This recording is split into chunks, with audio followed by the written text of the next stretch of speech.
George Bernard Shaw once said, "Imagination is the beginning of creation.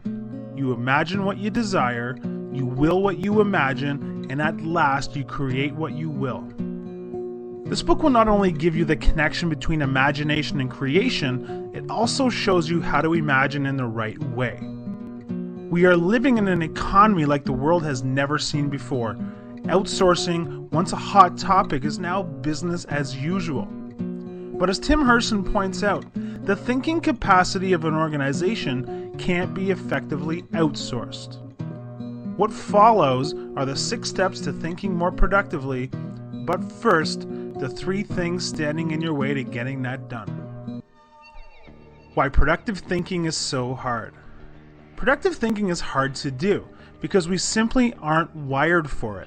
In fact, there are 3 specific ways that the human condition fights against you in your pursuit of creation.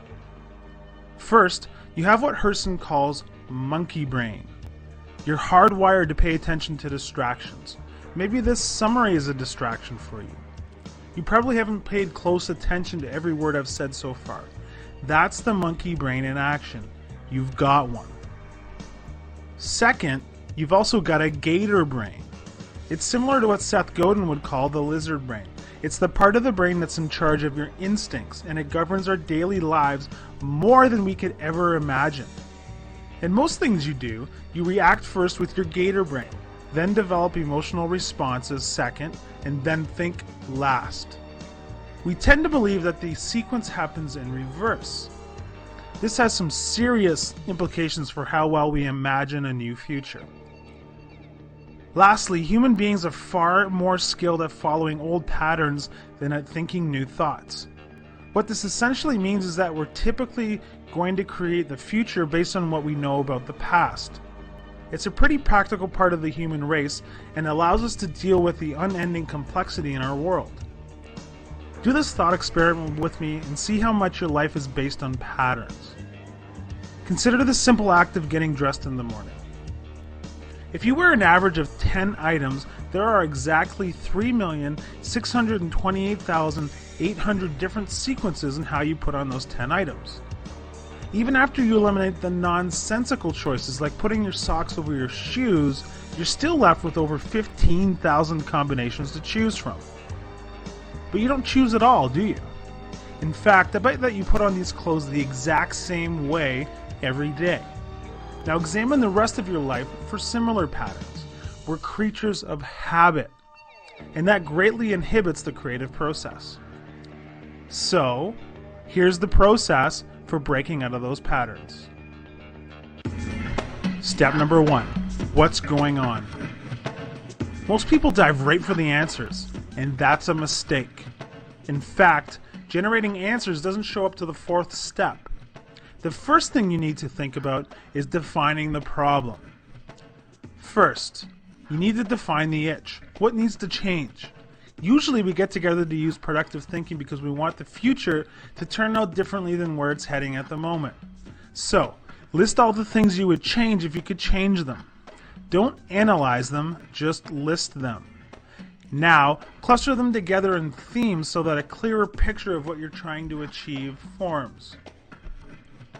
Second, you need to determine the impact those itches are going to have, and you do this by asking more questions. For instance, what concerns you about the situation? Is it a priority to fix it? If so, why?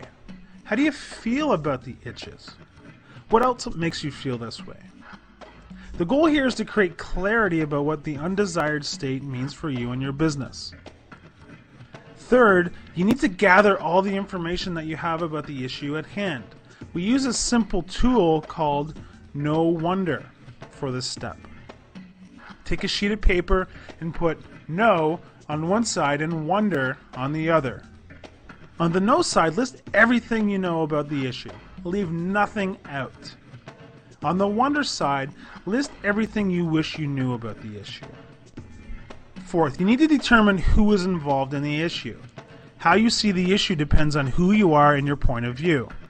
Of course, the issue is going to be very different for a CEO and a frontline worker. Lastly, you need to determine what the vision is. This is what Hurson calls the target future. Knowing where you want to go is crucial to how you'll generate the solutions. Now we're on to step 2. What's success? Determining success includes 2 sub-steps. First, you need to robustly imagine an ideal future where your issue is resolved. This is all about creating a future that you'll do anything to create. Imagine the specifics. How will your day start? What will you do throughout the day? How do you feel about your life? Don't just wonder, write these things down. Second, using a tool that Hurson calls Drive, you'll list the success criteria for the solution, where D equals do, R equals restrictions, I equals investment, V equals values, and E equals essential outcomes. In essence, you need to determine what you want your eventual solution to achieve, what changes or impacts you must avoid, what resources you're willing to allocate, what values that must guide you in implementing the solution, and what are the non-negotiable elements of success. The goal here is to make the future you're trying to create as vivid as possible. Why do we need to do that? Because we're not very good at getting emotionally invested in the abstract, but brilliant at putting ourselves into things that are very specific and concrete. Step number 3. What's the question? No, we aren't ready to start generating answers yet. In fact, we haven't even asked the right question. As Hurson explains, how we articulate the question we're trying to answer has an enormous impact on the answers. History is littered with stories that highlight the old adage, great answer, wrong question. Here's how you prevent this terrible fate from happening to you. First, ask the question in as many different ways than you could imagine. Remember, even one word could mean the difference between spectacular success and dismal failure. Once we have this list, we're ready to use the C to the 5th method of converging on the question. Here are the 5 C's. Number 1 is Cull.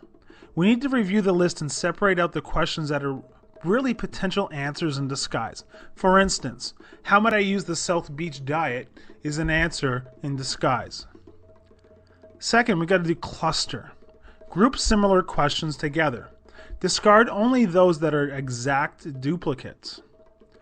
Third, we're going to combine.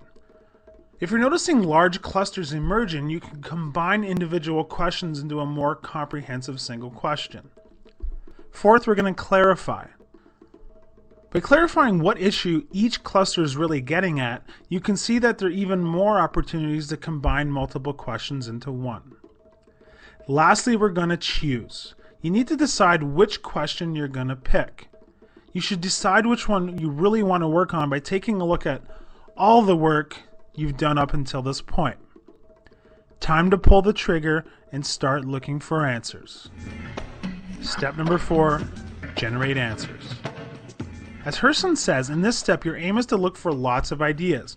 Practical ideas, wacky ideas, controversial ideas, impossible ideas, disrespectful ideas, unaffordable ideas, ideas born of dreams, ideas born of stress, ideas born of ignorance, ideas from other fields, ideas guaranteed to fail, ideas that open doors, combinations of new ideas, ideas that come from unexpected connections, so that you can test and select the best ones.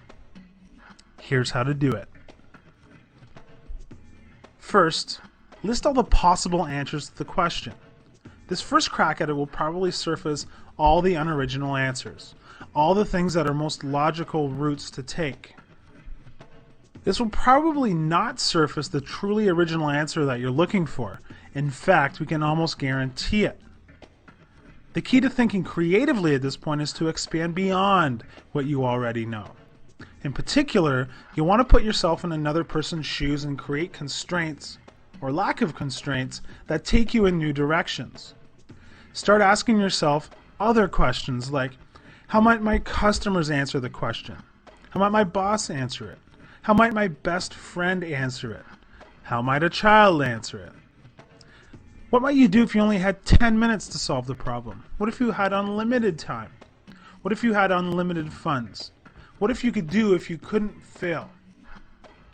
Now that you've generated a nice long list of potential answers, you're going to do the 5C culling process again, paring it down to 3 to 6 potential solutions. Step number 5, forge the solution. In this stage, we're going to take all the potential solutions and run them through an exercise called power, where P equals positives. What's good about the idea and why might it succeed? O equals objections. What are the idea's flaws and why might they fail? W equals what else? What else might be in the idea that we haven't articulated yet? E equals enhancements. How might the positives be made even stronger? And R equals remedies. How might the objections be overcome? By the end of this process, the idea will have been transformed into something completely different and more effective than when you started the step. It will be like the difference between Clark Kent and Superman. Finally, wrap up this section by writing a paragraph or two about the idea that explains in vivid detail what you're going to do. This stage is simple, but, pardon the pun, very powerful. Step number 6, align resources. Lastly, we're going to take the solution and make it a reality, which is often much harder than most people realize. You'll want to identify your potential assisters and resistors, and make plans to engage heavily with them throughout the process. It might not be much fun to continuously have a dialogue with people who want to see you fail, but it's a lot less painful than actually failing. Unless, of course, you've painted a future that you're really not that excited about. Then, it's time to take a nice long look in the mirror and get real about what it's going to take to get this thing done. For this step, we're going to use a tool called Effect. Energy. What level of energy will we need to complete each step? Funds. How much money do we need for each step? Free time. How much time do we need for each step? Expertise. What type of knowledge will we need for each step? Conditions. What external conditions need to be in place for each step to get completed? And things. What non-monetary resources will we need in order to get each step done? Hi, I'm Rhonda, and this is an exclusive audiobook video recorded for the Audiobook Master Channel. Enjoy your audiobook and have fun learning. Don't forget to subscribe and hit the notification button so you'll get updated on our next upload. If you liked the video, give us a thumbs up and say your thoughts about the book we just covered. Do you want to listen to a summary or review of a book that we haven't covered in the past? Say it in the comments below or send us a message. Don't forget to check our other uploads. Enjoy listening!